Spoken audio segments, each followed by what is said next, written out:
Have you ever witnessed a situation where someone needed help, but no one around them did anything to assist? This phenomenon, where people are less likely to offer help to a victim when other people are present, is known as the bystander effect.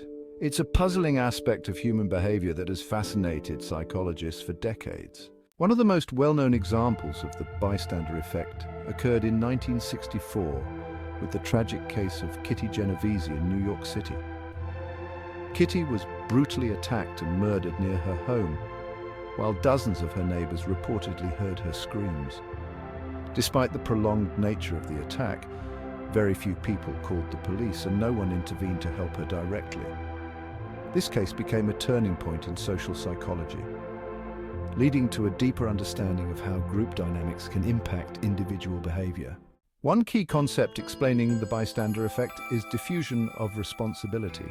This happens when individuals in a group feel less personal responsibility to act because they believe someone else will take charge.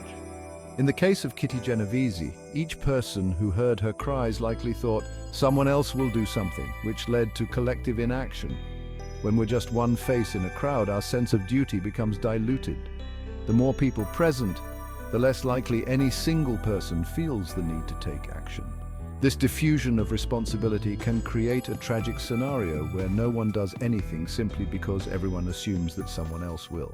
Another factor that contributes to the bystander effect is pluralistic ignorance. This occurs when people in a group mistakenly believe that their own thoughts, feelings, or behaviors are different from those of the group, even though they are actually similar. For example, if no one else seems concerned in an emergency, we might assume that our concern is misplaced or that the situation isn't as serious as we thought. Imagine a group of people witnessing a person collapse on the street. If no one rushes to help, you might look around, see others not reacting, and conclude that maybe it's not a real emergency. In this way, our inaction is reinforced by the apparent calmness of those around us. Psychologist Mark Levine conducted a fascinating study that illustrates the bystander effect in action. He gathered fans of the Manchester United football team and staged a situation where a person appeared to be in need of help.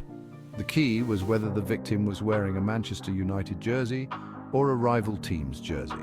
Levine found that the fans were much more likely to help someone wearing a Manchester United shirt than someone wearing a rival team's colours.